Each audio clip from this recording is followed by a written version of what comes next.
अपने last video में मैंने नाइट्रोजन फिक्सेशन का चैप्टर स्टार्ट किया था और नॉन बायोलॉजिकल नाइट्रोजन फिक्सेशन को एक्सप्लेन किया था। उस वीडियो का लिंक आज के वीडियो के एंड में डिस्प्ले हो जाएगा या फिर आप उसको डिस्क्रिप्शन बॉक्स से भी ले सकते हैं। आज हम बायोलॉजिकल नाइट्रोजन फिक्सेशन को समझेंगे। सबसे पहले इसकी डेफिनेशन जान लेते हैं। ये एक बायोसिंथेटिक प्रोसेस है जिसमें कि एटमॉस्फेरिक मॉलिक्यूलर नाइट्रोजन का रिडक्शन होता है जिससे कि अमोनिया का फॉर्मेशन होता है। इस प्रोसेस को बायोलॉजिकल नाइट्रोजन फिक्सेशन या डायएज़ोट्रॉफी भी कहा जाता है। इससे आपने रिकॉल किया होगा कि इंडस्ट्रियल नाइट्रोजन फिक्सेशन में भी जो मॉलिक्यूलर नाइट्रोजन है एटमॉस्फेयर की, उसका रिडक्शन होता है अमोनिया में। तो लेकिन वो जो प्रोसेस है वो एक केमिकल और सिंथेटिक प्रोसेस है जो कि हाई टेम्परेचर और हाई प्रेशर पे होता है। बट बायोलॉजिकल नाइट्रोजन फिक्सेशन एक नेचुरल बायोसिंथेटिक प्रोसेस है जो कि नॉर्मल टेम्परेचर और प्रेशर पे लिविंग माइक्रो ऑर्गेनिज्म द्वारा किया जाता है। कुछ प्रोकैरियोटिक माइक्रो ऑर्गेनिज्म हैं जिनमें क्षमता है कि वो एटमॉस्फेरिक नाइट्रोजन को फिक्स कर सकते हैं। इनको नाइट्रोजन फिक्सिंग प्रोकैरियोट्स या डायएज़ोट्रॉफ्स भी कहा जाता है। लेकिन जो यूकैरियोटिक माइक्रो ऑर्गेनिजम्स हैं या यूकैरियोटिक जितने भी ऑर्गेनिजम्स हैं वो नाइट्रोजन फिक्स नहीं कर सकते, उनमें वो क्षमता नहीं होती है। सबसे पहले जर्मन एग्रोनॉमिस्ट हर्मन हेलरिगल और डच माइक्रोबायोलॉजिस्ट एम बीजरिंग, इन्होंने बायोलॉजिकल नाइट्रोजन फिक्सेशन को डिस्कवर किया था। इसकी ओवरऑल इक्वेशन को अगर हम समझें तो ये डाइनाइट्रोजन 8 प्रोटॉन्स 8 इलेक्ट्रॉन्स की प्रेजेंस में और 16 एटीपी को यूटिलाइज करके 16 मॉलिक्यूल्स ऑफ मैग्नीशियम +2 की प्रेजेंस में रिड्यूस होता है और अमोनिया और H2 का फॉर्मेशन करता है। इस प्रोसेस में 16 ATP कन्वर्ट हो जाते हैं 16 ADP और 16 PI में। अगर हम इसकी एक्चुअल रिडक्शन प्रोसेस को समझें तो ये एक 3 स्टेप प्रोसेस है जिसमें सबसे पहले ट्रिपल बॉन्ड से जो बना हुआ डाइनाइट्रोजन है वो फर्स्ट हाइड्रोजीन में कन्वर्ट होता है 2 इलेक्ट्रॉन्स और 2 प्रोटॉन्स की प्रेजेंस में, और उसके बाद सेकंड वो 2 इलेक्ट्रॉन्स और 2 प्रोटॉन्स को यूटिलाइज करके डबल बॉन्ड से सिंगल बॉन्ड में आता है जिसमें कि वो डायमाइड का फॉर्मेशन करता है। ये पहले ट्रिपल बॉन्ड था, फिर डबल बॉन्ड में कन्वर्ट हुआ, फिर सिंगल बॉन्ड में कन्वर्ट हुआ। उसके बाद वो कम्प्लीटली रिड्यूस होके 2 मॉलिक्यूल्स ऑफ अमोनिया 2NH3 का फॉर्मेशन करता है। इस प्रोसेस में जो फर्स्ट स्टेबल प्रोडक्ट है वो है अमोनिया। इस रिडक्शन प्रोसेस में ये दोनों अनस्टेबल प्रोडक्ट्स हैं और first stable product is ammonia. और इस प्रोसेस में 2 H2 का भी फॉर्मेशन होता है, इसलिए 2 एक्स्ट्रा प्रोटॉन्स भी यूज़ होते हैं। नहीं तो अगर हम यहाँ से कैलकुलेट करें तो 2 + 2 + 2 6 ही होता है अमोनिया के रिडक्शन के लिए, लेकिन H2 की भी इसमें एक बहुत इम्पॉर्टेंट रोल है, इसलिए 2H+ और यूटिलाइज होते हैं। तो 8H+ और 8 इलेक्ट्रॉन्स की प्रेजेंस में 2NH3 और H2 का फॉर्मेशन होता है।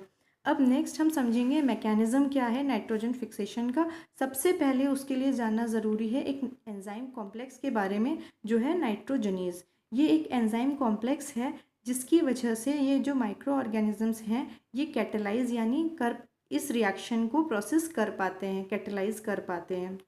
ये जो नाइट्रोजनेज कॉम्प्लेक्स है ये 3 डिफरेंट फॉर्म का है। ये 3 डिफरेंट फॉर्म किस प्रकार से डिवाइड है कि इनमें मेटेलिक कंपोनेंट कौन सा प्रेजेंट है, या तो वो मोलिब्डेनम हो सकता है, वेनेडियम हो सकता है या आयरन हो सकता है। अब इसके स्ट्रक्चर को समझें तो जो हमारा मोस्टली जो नाइट्रोजनेज कॉम्प्लेक्स है वो 2 प्रोटीन से मिलके बना है। सबसे पहला तो है हमारा डाइनाइट्रोजनेज रिडक्टेज। ये जो डाइनाइट्रोजनेज रिडक्टेज है ये आयरन प्रोटीन है, इसको एजोफेरिडॉक्सिन भी कहा जाता है। दूसरा कंपोनेंट है डाइनाइट्रोजनेज, इसमें मोलिब्डेनम और आयरन प्रोटीन प्रेजेंट होता है, इसको मोलिब्डोफेरिडॉक्सिन भी कहा जाता है। सबसे पहले डाइनाइट्रोजनेज रिडक्टेज के बारे में समझ लेते हैं। ये एक स्मॉलर कंपोनेंट है नाइट्रोजनेज कॉम्प्लेक्स का, छोटा भाग है। इसमें आयरन और सल्फर प्रोटीन प्रेजेंट होता है। ये हाईली सेंसिटिव है ऑक्सीजन के लिए, यानी कि ऑक्सीजन की प्रेजेंस में ये इनएक्टिवेट हो जाता है।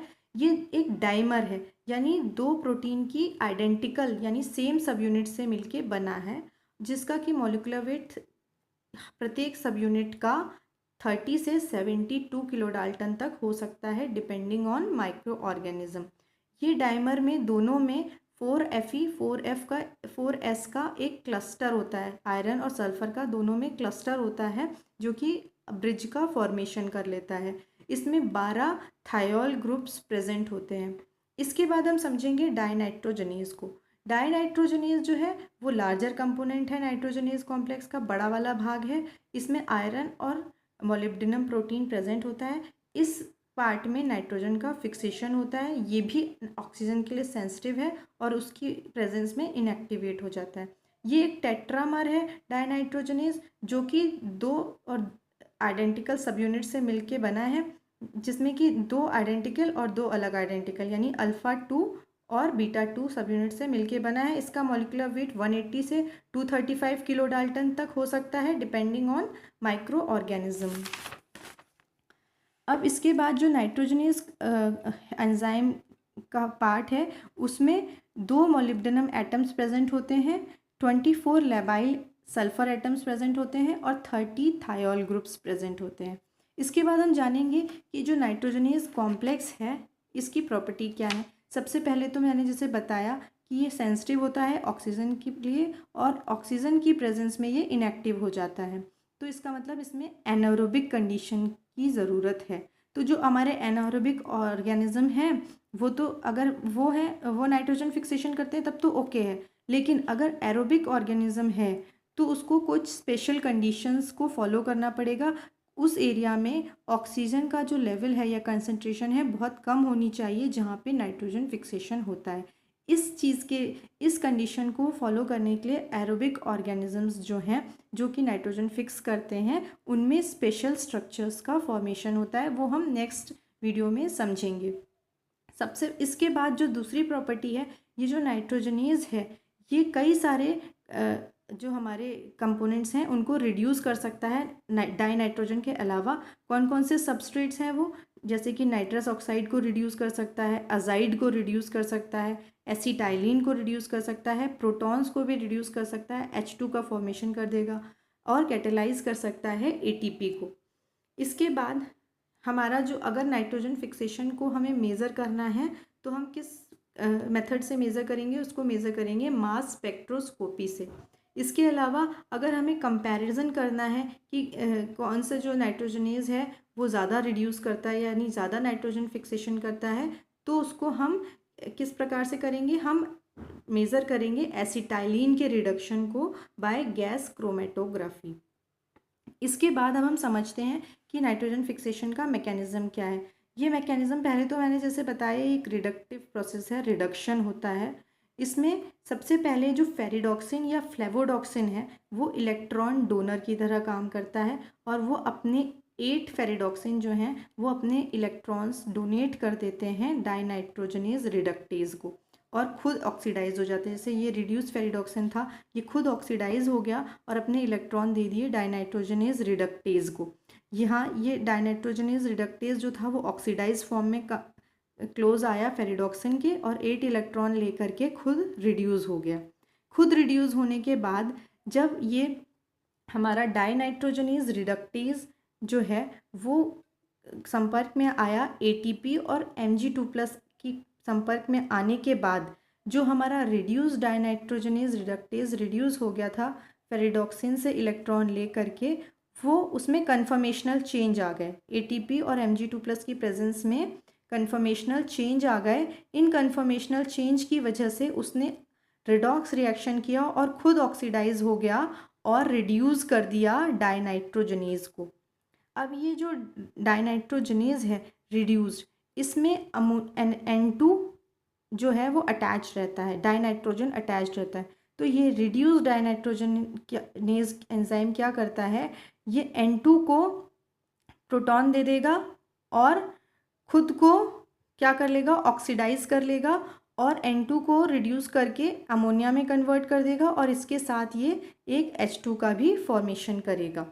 तो इस तरह से इसका रिएक्शन होता है। सबसे पहले समझते हैं फेरिडॉक्सिन ने रिड्यूस फेरिडॉक्सिन ने इलेक्ट्रॉन दिए डाइनाइट्रोजनेज रिडक्टेज को और उसके साथ कंबाइन करके उसको ऑक्सीडाइज फॉर्म से रिड्यूस फॉर्म में कन्वर्ट करा और खुद ऑक्सीडाइज हो गया। फिर ये इलेक्ट्रॉन इसके पास आ गए, इसने ATP और Mg2+ की प्रेजेंस में खुद को ऑक्सीडाइज कर दिया और डाइनाइट्रोजनेस को रिड्यूस कर दिया, 8 इलेक्ट्रॉन्स दे दिए। ये डाइनाइट्रोजनेस रिड्यूस खुद ऑक्सीडाइज हो गया और N2 से आकर के रिएक्शन करके अमोनिया में कन्वर्ट कर दिया और H2 का भी फॉर्मेशन हो गया। तो ये हमारी टोटल रिएक्शन होती है इसमें। इसके बाद इसमें इस केस में क्या होता है, जैसे कि मैंने बताया कि एक H2 मॉलिक्यूल का भी फॉर्मेशन होता है। ये H2 मॉलिक्यूल जो है, 2 प्रोटॉन्स हैं, H2 का फॉर्मेशन करते हैं। ये बहुत ही रिक्वायर्ड होते हैं क्योंकि ऐसा माना जाता है कि ये रिक्वायर्ड होते हैं binding of nitrogen at active site of dinitrogenase, यानी डाइनाइट्रोजनेज की एक्टिव साइट पे नाइट्रोजन को बाइंड करने के लिए ये रिक्वायरमेंट होती है कि एक H2 का भी फॉर्मेशन हो। नेक्स्ट है कि ये जो इलेक्ट्रॉन्स जो फेरेडोक्सिन ने डोनेट किए और ये जो ATP है ये कहाँ से आता है, ये एक्चुअली अगर हमारा और माइक्रो ऑर्गेनिज्म फोटोसिंथेसिस करता है तो ये ATP फोटोसिंथेसिस और इलेक्ट्रॉन्स फोटोसिंथेसिस से आते हैं होस्ट सेल की। और अगर वो फोटोसिंथेसिस नहीं करता है तो रेस्पिरेशन यानी पायरुवेट से ये हमारे इलेक्ट्रॉन्स और ATP आते हैं जो कि नाइट्रोजन फिक्सेशन में यूटिलाइज होते हैं। इसके अलावा कुछ राइजोबियम बैक्टीरिया में हाइड्रोजनेज करके एक एंजाइम प्रेजेंट होता है। ये एंजाइम क्या करता है, जो हमारा H2 फॉर्म हुआ है नाइट्रोजन फिक्सेशन के प्रोसेस में, एक H2 भी फॉर्म होता है ना, उसको स्प्लिट कर देता है 2H+ और इलेक्ट्रॉन में। ये भी एक्चुअली बाद में ये H2 जो है 2H+ और इलेक्ट्रॉन भी यूज़ हो सकता है for another round of nitrogen fixation, यानी नाइट्रोजन फिक्सेशन के दूसरे राउंड में फिर ये H+ और इलेक्ट्रॉन भी यूज़ हो जाते हैं। तो यहाँ पे आज हमारा एंड होता है वीडियो। अब नेक्स्ट वीडियो में मैं types of nitrogen fixing organisms और उनके मैकेनिज्म, नाइट्रोजन एसिमिलेशन कैसे होता है प्लांट्स में, वो समझाऊंगी। अगर इस वीडियो को लेकर आपकी कोई क्वेश्चंस या क्वेरी हैं तो भी आप मुझे कमेंट्स बॉक्स में मेंशन कर सकते हैं, या फिर आपको अगर कुछ वीडियो का आपको डिमांड करना है किसी स्पेसिफिक टॉपिक पे तो भी आप मुझे कमेंट बॉक्स में मेंशन कर सकते हैं। और जैसा कि मैं हमेशा कहती हूँ कि अगर आपको मेरे वीडियोस यूज़फुल लग रहे हैं और समझ में आ रहे हैं तो प्लीज़ मेरे वीडियोस को लाइक, शेयर और सब्सक्राइब करना मत भूलिए। और मेरे चैनल का नाम है biotechnology lessons by doctor Shifali Mathur.